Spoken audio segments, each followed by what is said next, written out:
విజయప్రసాద్ రెడ్డి గారికి ఒకవేళ ఆయనకు ఆ యొక్క ఆలోచన ఉంటే నేను పిలుస్తున్నాను చర్చకు అని అందరిని వచ్చేమని చెప్తారు. ఎవరైనా వీల్ చైర్లో వెళ్ళారు అనుకోండి అక్కడికి, అసలు ఆయన పట్టించుకోరు. ఎందుకు పిలిచావు నువ్వు? అద్భుతాలు జరిగిపోతే నువ్వే పిలిచావు కదా. జాన్ వెస్లీ గారు కానీ, పీజే స్టీఫెన్ పాల్ గారు కానీ, ఈ విషయంలో ఎందుకు పేర్లు ఎత్తుతున్నానంటే దానికోసం ప్రాణాలకు తెగించే ఆ గ్రంథం రాయబడింది. వీళ్ళు ఇదే బ్యాచ్, కానీ బయటికి ఎలా కనబడతారు? యేసుప్రభు దేవుడే, తండ్రి దేవుడే, పరిశుద్ధాత్మ దేవుడే అంటారు. అందుచేత వీరిని మనం ఖండించామనుకోండి, వీళ్ళ శిష్యులందరూ వస్తారు. ఎక్కడ చెప్పాడు మా వాడు ఏడు చెప్పాడు? యేసుప్రభు దేవుడు అని చెప్పాడు కదా అంటారు. అరే బాబు, మీ వాడు వేసుకున్న ముసుగు నీకు తెలియదు. అసలు యేసుప్రభు దైవత్వాన్ని ఒప్పుకోకపోతే నువ్వు ఎలా క్రైస్తవుడు అవుతావు?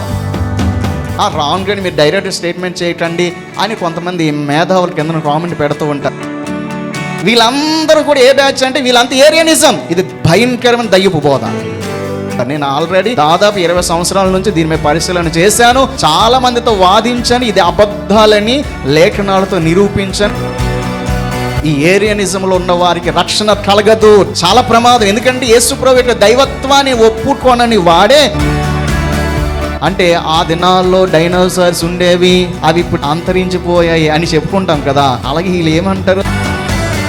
వాళ్ళ టీవీ ప్రోగ్రామ్స్ కానీ ఏమైనా, ఎవరు చెప్పారు నీకు పిల్లలు పుట్టరని? పాస్టరా? అసలు మీ పాస్టరే కాదు అంటే పెళ్ళైన పాస్టర్ వీళ్ళు పాస్టర్లుగా గుర్తించరు.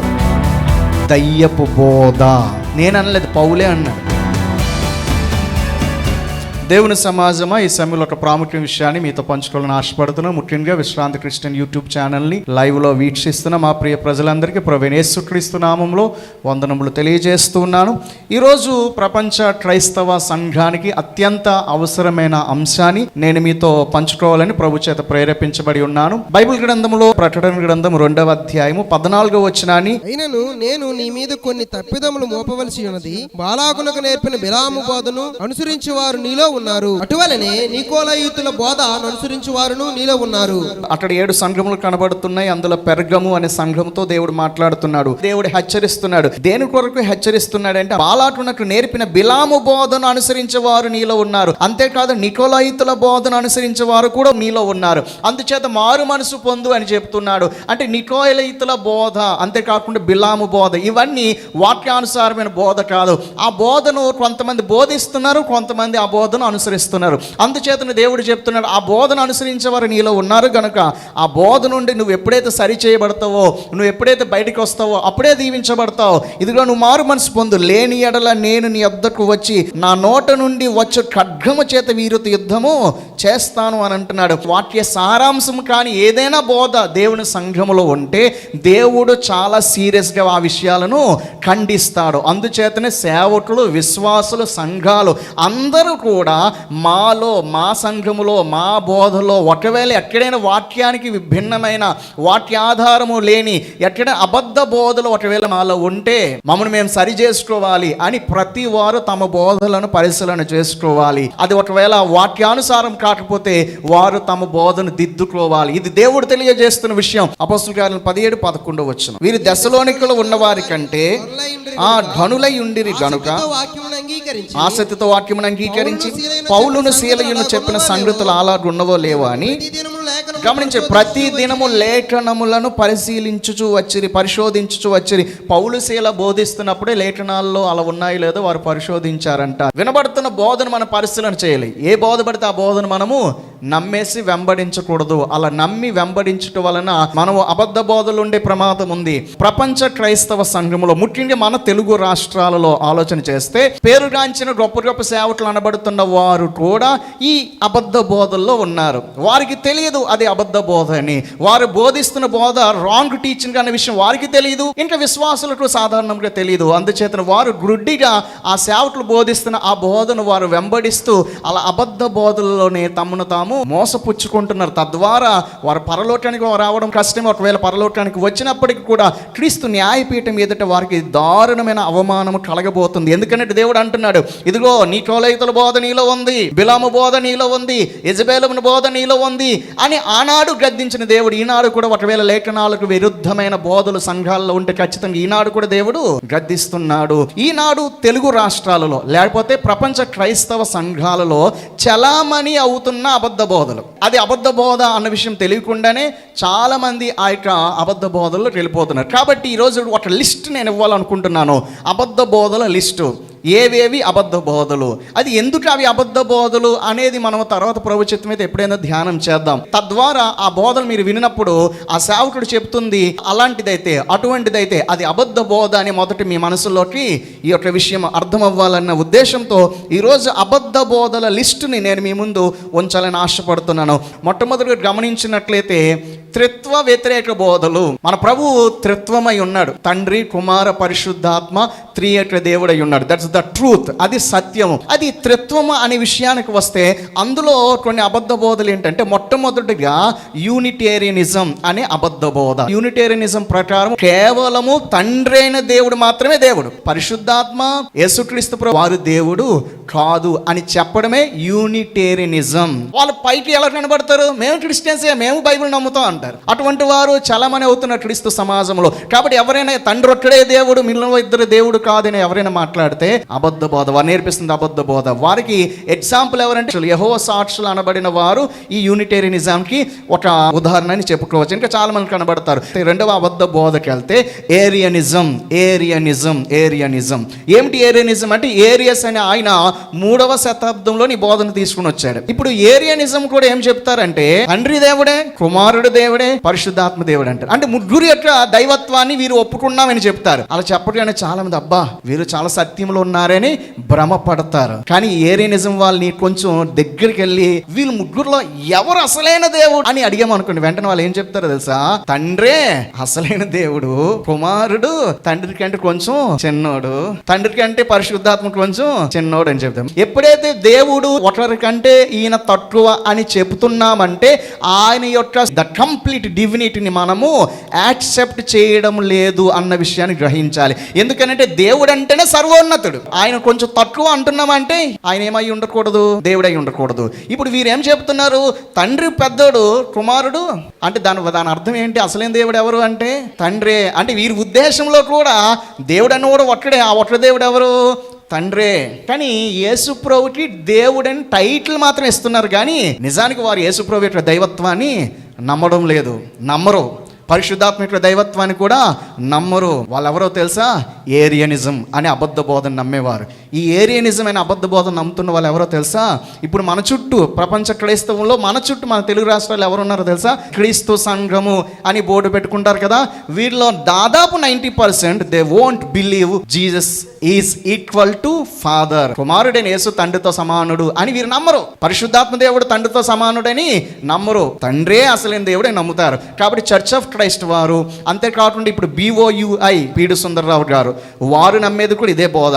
అంతేకాకుండా ఇప్పుడు విజయ్ ప్రసాద్ రెడ్డి గారు ఆయన నమ్మేది కూడా ఇదే బోధ. వీళ్ళందరూ కూడా ఏ బ్యాచ్ అంటే వీళ్ళంతా ఏరియనిజం. ఇది భయంకరమైన దయ్యపు బోధ. అసలు యేసుప్రభు దైవత్వాన్ని ఒప్పుకోకపోతే నువ్వు ఎలా క్రైస్తవుడు అవుతావు? ఏరియనిజం అబద్ధ బోధ. యూనిటేరియనిజం అంటే తండ్రి ఒక్కడే దేవుడు అంటారు. ఏరియనిజం వాళ్ళు వీళ్ళు ఇదే బ్యాచ్, కానీ బయటికి ఎలా కనబడతారు, యేసుప్రభు దేవుడే, తండ్రి దేవుడే, పరిశుద్ధాత్మ దేవుడే అంటారు. అందుచేత వీటిని మనం ఖండించామనుకోండి, వీళ్ళ శిష్యులందరూ వస్తారు, ఎక్కడ చెప్పాడు మా వాడు ఏడు చెప్పాడు, యేసుప్రభు దేవుడు అని చెప్పాడు కదా అంటారు. అరే బాబు, మీ వాడు వేసుకున్న ముసుగు నీకు తెలియదు. మేము ఆల్రెడీ ఇందులో మునిగాము, ఇందులో పరిశీలన చేసామంటే ఇవన్నీ మాకు తెలుసు కాబట్టి మేము చెబుతున్నాం. మీ వాడినే అడుగు, అతడు ఏం చెబుతాడంటే తండ్రే పెద్దోడు, యేసుప్రభు కొంచెం చిన్నోడు అంటాడు. కాబట్టి ఇది రెండవ అబద్ధ బోధ, ఏరియనిజం. ఈ ఏరియనిజంలో ఉన్న వారికి రక్షణ కలగదు, చాలా ప్రమాదం. ఎందుకంటే యేసుప్రభు యొక్క దైవత్వాన్ని ఒప్పుకోనని వాడే క్రీస్తు విరోధి అంటాడు 1 యోహాను పత్రిక. ఇంకా 3వ బోధ ఏమిటంటే వన్నెస్. ఏమిటి వన్నెస్ అని అంటే, వీరేమో నమ్ముతారంటే తండ్రి, కుమారుడు, పరిశుద్ధాత్ములు అని ముగ్గురు వ్యక్తులు ఉన్నారు కదా, వీరేమంటారంటే వారు ముగ్గురు వ్యక్తులు కారు. తండ్రే కుమారుడు, కుమారుడే పరిశుద్ధాత్మ, పరిశుద్ధాత్మే తండ్రి. వారు ముగ్గురు ఇండివిజువల్ వ్యక్తులు అని వీరు నమ్మరు. ముగ్గురు ఒక్కడే. అంటే ఇప్పుడు నేనున్నాను, నేనెవరిని? నా భార్యకు భర్తని, నా పిల్లలకు తండ్రి, మా తల్లిదండ్రులకు కొడుకుని. So 3 titles. I have 3 titles. I'm a son, I'm a husband, I'm a father. కానీ there is only 1 person. Person మాత్రం ఒక్కడినే. అలాగే తండ్రి దేవుడు ఉన్నాడు, ఆయనే తండ్రి, ఆయనే కుమారుడు, ఆయన పరిశుద్ధాత్మ అని చెప్తారు. ఇది వన్నెస్. సో ఇది కూడా అటర్లీ రాంగ్ టీచింగ్. ఇది కూడా అబద్ధ బోధ. ప్రీవియస్ మెసేజ్ లో మెనీ టైమ్స్ నేను చాలాసార్లు వీటి మీద మాట్లాడడం జరిగింది. ప్రీవియస్ వీడియోస్ చూస్తే మీకు అర్థమవుతాయి. కానీ ఇప్పుడు మాత్రం కేవలము లిస్ట్ అవుట్ చేస్తున్నాను. కాబట్టి Unitarianism wrong, Arianism wrong, oneness wrong. ఎందుకు రాంగ్ అంటున్నానంటే వాటి మీద పరిశీలన చేశాను కాబట్టి చెబుతున్నాను. ఆ రాంగ్ అని మీరు డైరెక్ట్ స్టేట్మెంట్ చేయకండి అని కొంతమంది మేధావుల కింద కామెంట్ పెడుతూ ఉంటారు. నేను ఆల్రెడీ దాదాపు 20 సంవత్సరాల నుంచి దీని మీద పరిశీలన చేశాను. చాలా మందితో వాదించాను. ఇది అబద్ధాలని లేఖనాలతో నిరూపించాను. వాళ్ళెవరు కూడా నా ముందు మాట్లాడలేదు.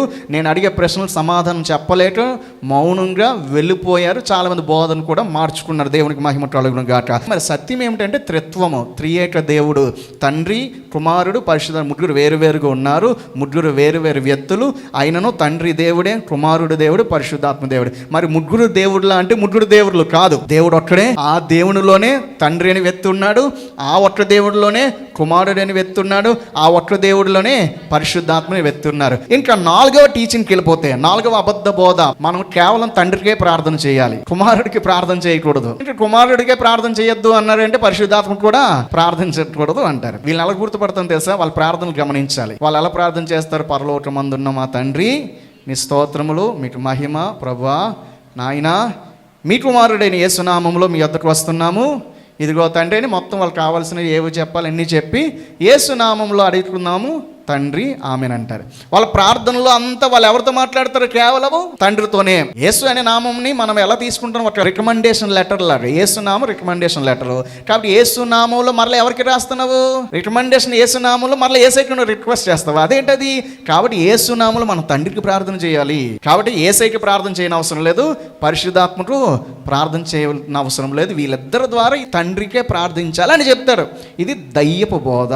ఇంకా 5వ దయ్యపు బోధ, పరిశుద్ధాత్మ వ్యక్తి కాడు అని నమ్ముతారు. పరిశుద్ధాత్మ దేవుడు ఉన్నారు కదా, హీఈస్ నాట్ ఎ పర్సన్. అసలు ఆయన వ్యక్తే కాడు. పరిశుద్ధాత్మ అంటే ఇట్స్ ఎ పవర్, ఒక శక్తి. వీరేం చెప్తారంటే పరిశుద్ధాత్మ వ్యక్తే కాడు అని చెప్తారు. ఇలా పరిశుద్ధాత్మ వ్యక్తిత్వాన్ని నమ్మని దయ్యపు బోధ ఈనాడు సంఘాల్లో చలమని అవుతున్నాయి. ఇంకా 6వదిగా పరిశుద్ధాత్మ అభిషేకము, ఆత్మవరాలు. ఈ 6వ బోధ ఏమిటంటే పరిశుద్ధాత్మ అభిషేకాన్ని నమ్మరు అని అంటే ఒక వ్యక్తి రక్షణ పొందిన తర్వాత ఆ వ్యక్తి కనిపెట్టి పరిశుద్ధాత్మ అభిషేకాన్ని పొందుకోవాలి. కానీ వీరేం చెప్తారంటే we no need to wait for Holy Spirit. మనం పరిశుద్ధాత్మ కోసం కనిపెట్టాల్సిన అవసరత లేదు. మరలా పరిశుద్ధాత్మ మన మీదకి రావడం అనేవి ఏవి లేవు అని పరిశుద్ధాత్మ అభిషేకాన్ని నమ్మని ఒప్పుకొని బోధ. ఇదే బోధలో వీరు ఇంకా ఏది నమ్మరంటే ఆత్మవరాల్ని కూడా నమ్మరు. అంటే పరిశుద్ధాత్ముడు ఇప్పుడు కూడా సంఘానికి, విశ్వాసులకు ఆత్మవరాలు ఇస్తున్నాడు అన్న విషయాన్ని వీరు నమ్మరు. వీరేం చెప్తారంటే మొదటి శతాబ్దంలోనే ఆత్మవరాలు ఆగిపోయాయి అంట. అంటే ఆ దినాల్లో డైనోసార్స్ ఉండేవి, అవి ఇప్పుడు అంతరించిపోయాయి అని చెప్పుకుంటాం కదా. అలాగే వీళ్ళు ఏమంటారు? ఆత్మవరాలు అప్పుడెప్పుడో ఆగిపోయాయి అని చెప్తారు. ఆత్మవరాలు ఆగిపోయాయి, అభిషేకము ఇప్పుడు పొందుకోవడం ఇవేవి లేవు అని చెప్పే బోధ కూడా it's very very dangerous wrong teaching. చాలా భయంకరమైన దుర్బోధ, పరిశుద్ధాత్మకు వ్యతిరేకంగా చేస్తున్న బోధ అది. ఇంకా 7వ అబద్ధ బోధ ఏమిటంటే, ఇది కొంచెం మరల విచిత్రం అనిపిస్తుంది మనకి. ఆత్మవరాలు ఉన్నాయని చెప్పి అతి చేష్టలు చేసి సంఘాలలో గలిబిలు చేస్తున్నారు. వీళ్ళు ఆత్మవరాలు నమ్ముతారు, కానీ మరీ ఎక్స్ట్రా చేస్తారు, మరీ అతి చేస్తారు. పరిశుద్ధాత్మ వచ్చారని అలా దొర్లి నవ్వుతూ ఎన్నెన్నో విచిత్ర చేష్టలు చేస్తారు. పరిశుద్ధాత్మ దేవుడు అల్లరికి కర్త కాడని లేఖనం చాలా స్పష్టంగా ఉన్నది. కానీ వీరు పరిశుద్ధాత్మ వరముల పేరిట వ్యాపారాలు, మోసాలు, ఆ ప్రజల యొక్క వీక్నెస్ని వాడుకొని వీళ్ళు మరీ అతి చేస్తారు. ఇలా అతి చేయడం కూడా అబద్ధ బోధే. ఎప్పుడు పడితే అప్పుడు అద్భుతాలు జరిగిపోతాయి, ఎప్పుడు పడితే ఎవరు పడితే కార్యాలు జరిగిపోతాయి అని అందరిని వచ్చేమని చెప్తారు. ఎవరైనా వీల్ చైర్లో వెళ్ళారు అనుకోండి అక్కడికి, అసలు వాళ్ళు పట్టించుకోరు. ఎందుకు పిలిచావు నువ్వు? అద్భుతాలు జరిగిపోతే నువ్వే పిలిచావు కదా. వరముల పేరిట అతి చేయడం కూడా దుర్బోధే. ఇది 7వ దుర్బోధ. నెక్స్ట్ 8వదిగా గమనించినట్లయితే అన్య భాషలను తృణీకరించే బోధ. అన్య భాషలు ఇప్పుడు లేవు అని చెప్పే బోధ. అన్య భాషలు నమ్మరు, అన్య భాషలు ఎవరైనా మాట్లాడితే అది దయ్యపు భాష, దయ్యపు మాటలని గద్దించడాలు, తృణీకరించడాలు, భాషలను వ్యతిరేకించే బోధ, ఇది కూడా అబద్ధ బోధే. ఇంకా తర్వాత 9వదిగా, ఇప్పుడు అపోస్తలులు ప్రవక్తలు అనబడిన వారు ఎవ్వరు లేరు అని నమ్ముతారు. అపోస్తలులు అప్పుడే ఉండేవారు, ఇప్పుడు ఎవరు అపోస్తలు లేరు. ఇప్పుడు కేవలము కాపర్లే, లేకపోతే ఇప్పుడు కేవలం బ్రదర్సే. అపోస్తలులు ఇప్పుడు లేరు అని చెబుతున్న బోధ దయ్యపు బోధ. ఎందుకో తెలుసా? అపోస్తలులు ఉన్నారు అని నమ్మితే మన చుట్టూ ఉన్న సంఘ సమాజంలో ఉన్న సేవకులలో ఎవరు అపోస్తలులో మనము గుర్తుపట్టాలి. ఎందుకంటే అపోస్తలులకే దేవుడు సంపూర్ణ సత్యాన్ని బయలుపరుస్తాడు. It's great mystery. ఆనాడు పౌలు అపోస్తలుడు, పౌలు రాశాడు కాబట్టి పౌలు మీద ఏ అభిషేకం పనిచేసింది? అపోస్తలిక అభిషేకం పనిచేసింది. ఇప్పుడు ఆ అపోస్తలిక అభిషేకంలో పౌలు చెప్పిన విషయాలు ఈనాడు ఎవరైనా గ్రహించగలుగుతారు అందరూ, కానీ అదే లెవెల్లో, అదే స్థాయిలో గ్రహించాలి అంటే ఆ వ్యక్తి కూడా ఏమై ఉండాలి? అపోస్తలుడై ఉండాలి. అందుచేత ఈ దినాల్లో కూడా దేవుడు ఏం చేస్తాడు? అపోస్తలులను పంపించాడు, పంపిస్తూనే ఉంటాడు. హల్లెలూయా. మరొక వీరికి ఉద్దేశం ఏంటంటే అపోస్తలులు కేవలం 12 మంది అని చెప్తారు వీళ్ళు. మరలా అపోస్తలులు కేవలం 12 మంది అపోస్తలులు అంటారు. కాబట్టి 9వదిగా అపోస్తలులు ప్రవక్తలు లేరు అని నమ్మడం. ఇంకా మరొక అబద్ధ బోధ, ఎన్నో నెంబర్ ఇది? 10వ నెంబర్. జన్మ పాపం లేదు మనిషి అంటే, మనిషి జన్మతః పాపి అని వీరు ఒప్పుకోరు. మనిషి పుట్టినప్పుడు పరిశుద్ధుడే అని నమ్ముతారు వీళ్ళు. పసిపిల్లల్లో పాపం లేదు, క్రియలు చేస్తేనే పాపి అవుతాడు, కానీ క్రియలు చేయకపోతే పాపి కాడు అనేది వీళ్ళ బోధ. ఇది భయంకర దైవ బోధ. అయితే ఇది ఎందుకు తప్పు చాలా వివరించవచ్చు, చాలా రుజువులు. దీని మీద దాదాపు ఒక 20 ప్రసంగాలు చేశాను యూట్యూబ్లో. జన్మ పాపం అంటే అంత విస్తృతమైన అంశం ఇది. కేవలం నేను ఒక లిస్ట్ అవుట్ మాత్రం ఇస్తున్నాను. ఇప్పుడు జన్మ పాపం నమ్మని చాలా మంది పెద్ద పెద్ద స్పీకర్స్ గా చలామణి అయిపోతున్నారు. ఇప్పుడు విజయప్రసాద్ రెడ్డి గారు ఉన్నారా, ఆయన నమ్మరు జనపాపం. పైగా ఈయనేం చెప్తారు? బోల్డ్ అబద్ధాలు. పాపం ఆయనకు తెలియక, విజయప్రసాద్ రెడ్డి గారికి ఒకవేళ ఆయనకు ఆ యొక్క ఆలోచన ఉంటే నేను పిలుస్తున్నాను చర్చకు. ఇప్పుడు ఆయన మరొక మాట ఏమన్నారంటే, యేసు ప్రభులో ఆదాము రక్తం ఉంది, మరియ రక్తం యేసు ప్రభులో ఉంది అని చెప్తాడు. అంటే యేసయ్య రక్తం ఎవరి రక్తము? నీలో నాలో ఉన్న రక్తం యేసయ్యదంట. అంటే ఏం మాట్లాడుతున్నారు ఆ దైవజనుడు? కాబట్టి విజయప్రసాద్ రెడ్డి గారు ఈ విషయంలో పక్కా మారు మనసు పొందాలి, లేకపోతే అసలు రక్షణ ఇవేవి సరిగ్గా లేనట్లే. కాబట్టి ఈ విషయము జన్మ పాపము మనిషికి ఉన్నది, మనిషి జన్మతః పాపి. ఇంకా 11వ అబద్ధ బోధ. ఏమిటి 11వ అబద్ధ బోధ అంటే, సువార్త పేరిట సువార్త చెప్తామని చెప్పుకుంటూ సువార్త చెప్పరు, ప్రాస్పారిటీ టీచింగ్ చేస్తారు. అంటే ఆశీర్వాదాలు ప్రకటించే సువార్త. యేసుప్రభుని నమ్ముకుంటే నీ కారు వచ్చేస్తుంది, యేసుప్రభుని నమ్ముకుంటే నీ జబ్బులు పోతాయి. వాళ్ళ టైటిల్స్ ఇలా ఉంటే, వాళ్ళ టీవీ ప్రోగ్రామ్స్ కానీ వినా, ఎవరు చెప్పారు నీకు పిల్లలు పుట్టరని, ఎవరు చెప్పారు నీకు ఉద్యోగం రాదని, receive the miracle amount from God అంట. దేవుడు అంట బ్యాంకుల్లోని 10,000 5,000 మిరాకిల్ గా వేసేస్తాడంట. అంత కేవలం ఎర్త్లీ బ్లెస్సింగ్స్ కోసమే మాట్లాడే బోధ. కాబట్టి ప్రాస్పరిటీ గాస్పల్ అనేది అబద్ధ బోధ. ఇంకా 12వ అబద్ధ బోధకు వస్తే బాప్తిస్మాల విషయం. అందులో మళ్ళీ కౌంట్ వేసుకోవచ్చు. చిలకరింపు బాప్తిస్మం, స్ప్రింక్లింగ్ బాప్తిజం ఉంది కదా, అది అబద్ధ బోధ. ఒకప్పుడు తెలియని కాలం వేరు. ఇప్పటికి కూడా మెనీ పీపుల్ ఇంకా చాలా సంఘాల్లో స్ప్రింక్లింగ్ చేస్తున్నారు, తలల మీద నీళ్లు జల్లేసి. అది వాక్యానుసారం బోధ కాదు. ఇప్పుడు ఎవరైనా బాప్తిజం పొందాలంటే నీటిలో ముంచే బాప్తిజం తీసుకోవాలి. 12. ఇంకా 13వది జెండా కింద బాప్తిజం. సాల్వేషన్ ఆర్మీ అని ఒక మిషన్ వారు ఉన్నారు, ఒక జెండా దగ్గర ప్రమాణం చేయిస్తారు. సో జెండా కింద బాప్తిస్మం కూడా అది లేఖనాలకు విరుద్ధమైన అబద్ధ బోధ. ఎన్నోది? 13వ అబద్ధ బోధ. ఇంకా 14వ అబద్ధ బోధ ఏమిటంటే చిన్నపిల్లల బాప్తిజం. చిన్నప్పుడు పిల్లలకి నీటిలో తల మీద నీళ్ళు వేయడం, లేకపోతే నీటిలో ముంచడం. ఇప్పటికీ కొన్ని సంఘాలు మాక్సిమం చెప్పాలంటే RCM వాళ్ళు చేసేది. ఇది అబద్ధ బోధే. ఇంకా RCM యొద్దకు వెళ్తే అక్కడ ఇంకా చాలా ఉంటాయి. తర్వాత ఎప్పుడైనా RCMలోని అబద్ధ బోధల కోసం మనం మాట్లాడదాం. కాబట్టి ఇప్పుడు మనం ఎన్నో లిస్టులు ఉన్నాం. చిన్నపిల్లల బాప్తిస్మాలు అబద్ధ బోధ. ఇంకా తర్వాత 14వ అబద్ధ బోధ ఏమిటంటే, we no need to take baptism అనే బోధ. మనం బాప్తిజం తీసుకునే అవసరం లేదని చెప్పే బోధ. బాప్తిజం లేకపోయినా పరలోకానికి వెళ్ళిపోతాము. ఎందుకనంటే ఆ మారిన దొంగ సిలువ మీద ఉన్నాడు కాబట్టి అతడు బాప్తిజం పొందే అవకాశం లేదు, కాబట్టి బాప్తిజం పొందలేదు. కాబట్టి బాప్తిస్మం అవసరం లేదు. ద ఇంపార్టెన్స్ ఆఫ్ ద బాప్తిజం ని నిర్లక్ష్యం చేసే బోధ. ఇప్పుడు చాలా మంది పెద్ద పెద్ద సేవకులు బాప్తిజం అంత అవసరం లేదండి, నువ్వు ప్రార్థన చేసేసుకుంటే చాలు యేసయ్య క్షమించేస్తాడు అని బాప్తిస్మాన్ని నెగ్లెక్ట్ చేసేవారు ఉన్నారు. అది అబద్ధ బోధ. 15వ అబద్ధ బోధ, మారు మనసు పొందాల్సిన అవసరం లేదు అని చెప్పి ఒక పెద్ద దైవజనుడే నాతో ఆర్గ్యూ చేస్తూ, వైజాగ్లోనే పెద్ద చర్చ్ ఉంది, వైజాగ్ సెంటర్లోనే, దానికి పెద్ద సీనియర్ పాస్టర్ 70 సంవత్సరాలు ఉంటాయి. ఆయన నాతో మాట్లాడుతూ, మా తాత క్రిస్టియనే, మా నాన్న క్రిస్టియనే, నేను క్రిస్టియనే, మా పిల్లలు క్రిస్టియన్సే, మరలా మారు మనసు పొందడం ఏంటండి పాస్టర్ గారు అడుగుతున్నాడు. అతను మారు మనసు అవసరం లేదు అని చెప్పేవారు కూడా అబద్ధపు దయ్యపు బోధలోనే ఉన్నట్లు. ఇంకా 16వ అబద్ధ బోధ ఏమిటంటే బాప్తిస్మము ఏ నామంలో తీసుకోవాలి. ఒకడంటే తండ్రి కుమార పరిశుద్ధాత్మ ఆ నామంలో తీసుకోవాలండి. ఒకటి కాదు యేసు నామంలో తీసుకోవాలి బాప్తిసం. అంతలో ఒకడు ఇది కాదు యెషువా మెస్సియా నామంలో బాప్తిసం తీసుకోవాలంట. ఇదంతా కన్ఫ్యూజ్ చేయడం విశ్వాసులకు అబద్ధ బోధలు. తండ్రి కుమార పరిశుద్ధాత్మ అని 3 ఎందుకు చెప్తారంటే వాళ్ళ వెనకాల ఒక బ్యాక్గ్రౌండ్ ఉంటుంది, దానికి పెద్ద రీజన్ ఉంటుంది. అవన్నీ నేను చదివాను, అవన్నీ తెలుసుకున్నాను కాబట్టి నేను చెప్తాను. తండ్రి కుమార పరిశుద్ధాత్మ అని 3 అని ఎందుకు చెప్తారు తెలుసా వాళ్ళు? అలాగే వీరు 3 కాదు యేసునామంలో తీసుకెళ్ళి వీరు అంటారు. ఎందుకో తెలుసా? ఈ యేసునామం అన్నోళ్ళు త్రిత్వాన్ని నమ్మరు. వన్నెస్ అని ఇందాక చెప్పాను కదా, ఆ బ్యాచ్ వాళ్ళు వీరు. అదే మరి ఏ నామంలో బాప్తిసం పొందాలంటే అది తర్వాత నేను ఆల్రెడీ దీని మీద కూడా మాట్లాడాను. తర్వాత ఇంకా ఆ 17లోనే యెషువా మెస్సియాయే అనాలి, యెషువా మెస్సియా నామంలో బాప్తిసం పొందాలనే బ్యాచ్ వాళ్ళు వారి దేవుడి నామాన్ని మనం యెషువా మెస్సియా అనాలి. ఎందుకనంటే యెషువా మెస్సియా గబ్రియేలు దేవదూత యోసేపు యొద్దకు వచ్చినప్పుడు ఇదిగో ఆయనకు యేసు అని పేరు పెట్టుదువు అని గబ్రియేలు దేవదూత చెప్పాడు కదా. ఆ చెబుతున్నప్పుడు ఏ భాషలో చెప్పాడు గబ్రియేలు? యోసేపు హీబ్రూ పర్సన్ కాబట్టి హెబ్రీలోనే చెప్పాడు. చెప్పినప్పుడు ఏ పదాలు వాడి ఉంటాడు? యెషువా మెస్సియా అని చెప్పాడు. పేరు అనేది భాషలలో మారదు కదా. నీ పేరు సురేష్ అనుకోండి, ఇంగ్లీష్లో కూడా సురేషే, హిందీలో కూడా సురేషే. దేవుని నామం రక్షకుడు నామం వద్దకు వస్తే ఇంగ్లీష్లో జీసస్ క్రైస్ట్, తెలుగులో యేసు క్రీస్తు, హెబ్రీలో యెషువా మెస్సియా, గ్రీకులో ఈసోస్ క్రిస్టోస్ అని ఇలా ఇన్ని మారలుతున్నాయి. ఎందుకు? అందుచేత ఇవన్నీ కూడా రాంగ్, ఇవి అబద్ధం.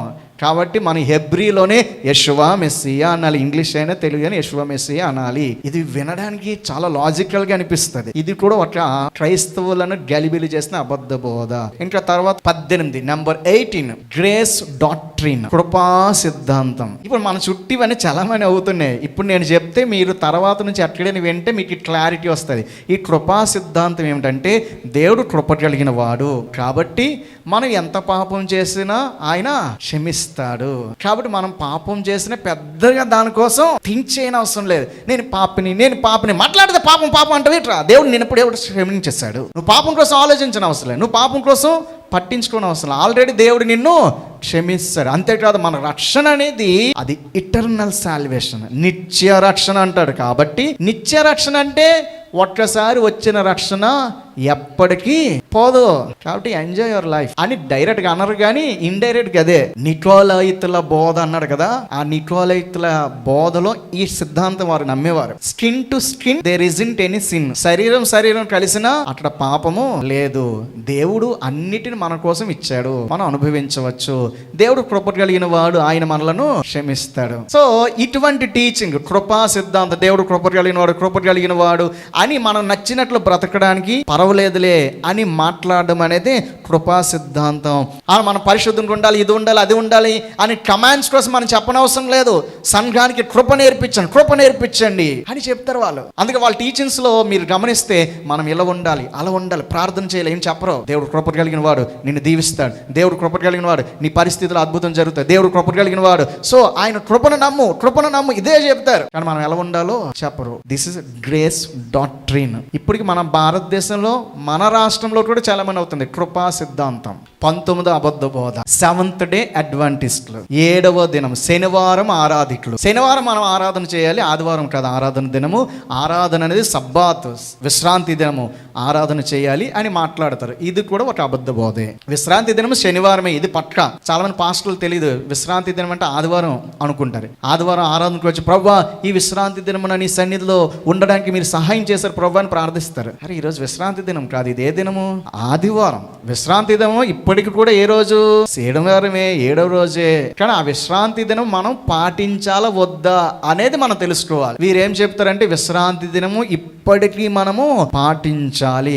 విశ్రాంతి దినం పాటిస్తేనే నీకు పరలోకం, లేకపోతే లేదు. 19వ అబద్ధ బోధ. ఈ విశ్రాంతి దినం మీద కూడా నేను ఇంతకుముందు మాట్లాడిన ఒక సెమినార్లో చాలా రుజువులు ఇచ్చాను, అప్పుడే సవాలు చేశాను. ఇది అబద్ధమని ఎవరైనా నిరూపిస్తే రండి అని చెప్పాను.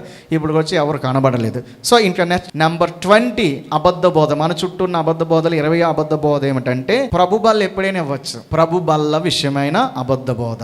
అందుచేతన కొంతమంది ఏం చేస్తారు, నెలకొకసారి, కొంతమంది సంవత్సరానికి ఒకసారి, కొంతమంది ఏం చేస్తారో తెలుసా, ఆదివారం ప్రభు బల్లలు ఎవరు వాళ్ళకి వీలున్నప్పుడు ఏదో మీటింగ్ పెట్టుకుంటారు, అప్పుడు వచ్చి పెద్ద ఆయన విరిచేస్తుంటారు. కొంతమంది ఏం చేస్తారు, బాప్తిజం పొందిన రోజున ఇరిసేసి ఇచ్చేస్తుంటారు. కాబట్టి ప్రభు బల్ల విషయంలో స్పష్టత లేని ఇష్టం వచ్చినట్లుగా చేస్తున్న అబద్ధ విధానాలు, అవన్నీ అబద్ధ బోధలే. 21వ అబద్ధ బోధ, సంఘాల్లో వాయిద్యాలు వాయించకూడదు, సంఘాల్లో మ్యూజిక్ ఇన్స్ట్రుమెంట్స్ను వాడకూడదు అని చెప్పే బోధ. ఇది కూడా అబద్ధ బోధే.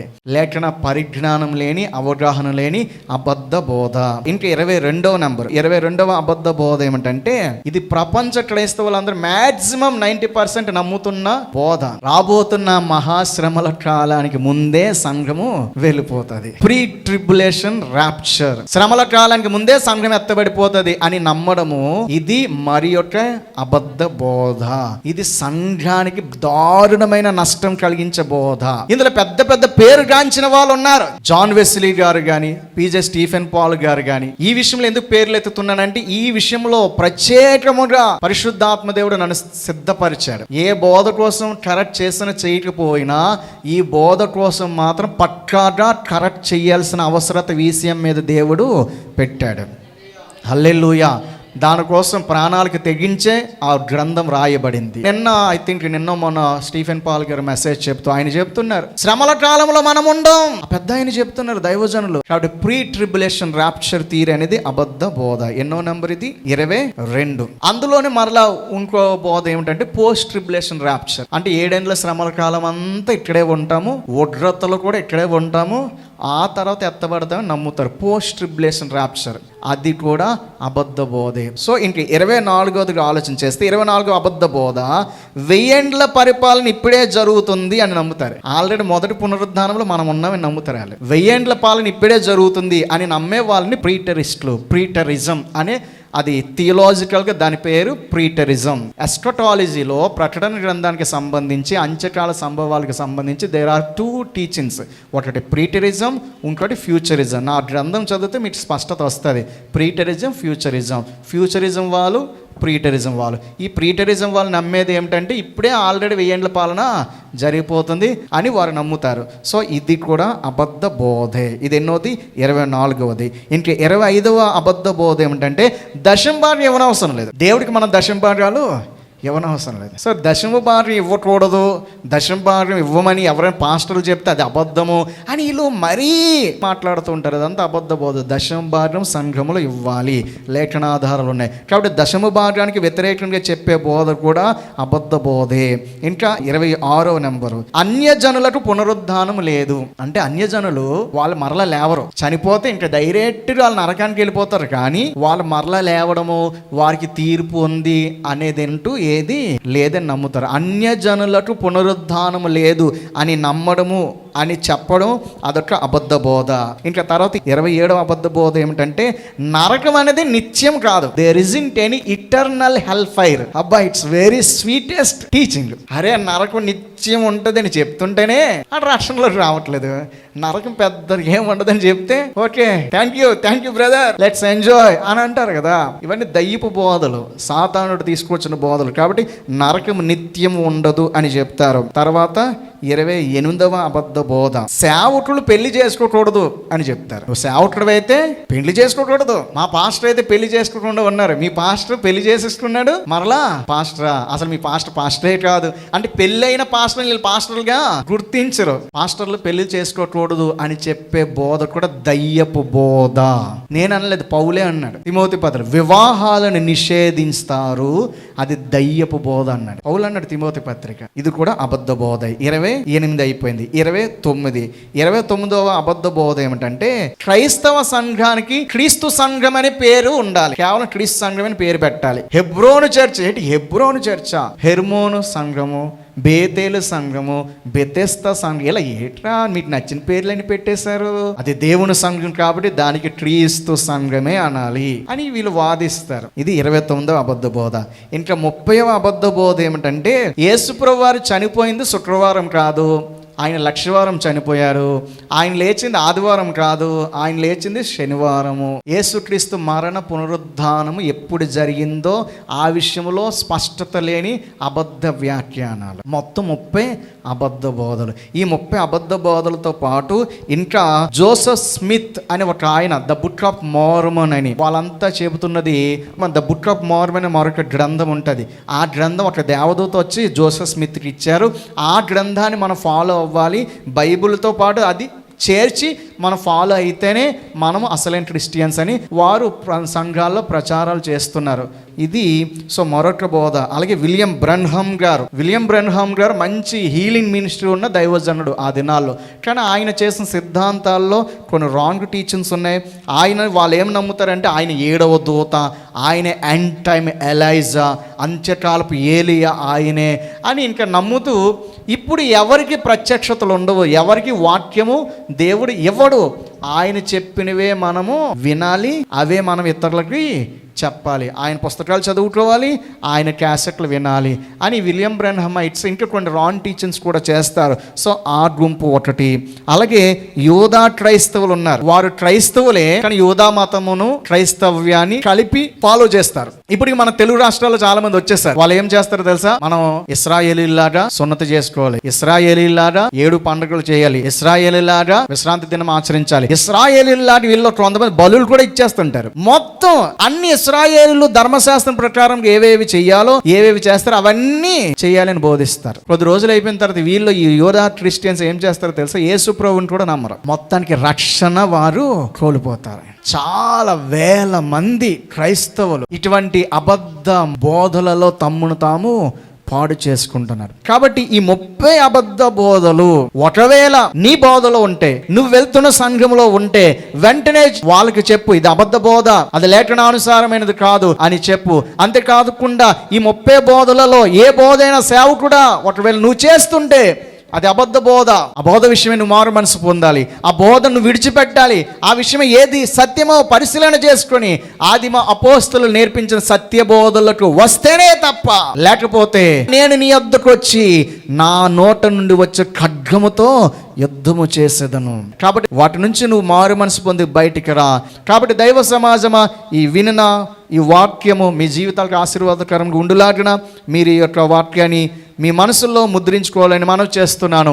అంతేకాకుండా ఈ వీడియో చూసిన వారు మీరు లైక్ చేయండి, కామెంట్ చేయండి, దీన్ని అనేకులకు షేర్ చేయండి. తద్వారా ఈ సత్యము అనేకులకు వెళ్ళడానికి చాలా ఉపయోగకరంగా ఉంటుంది. కాబట్టి దయచేసి ఈ విషయం గమనించాలని మనం చేస్తున్నాను.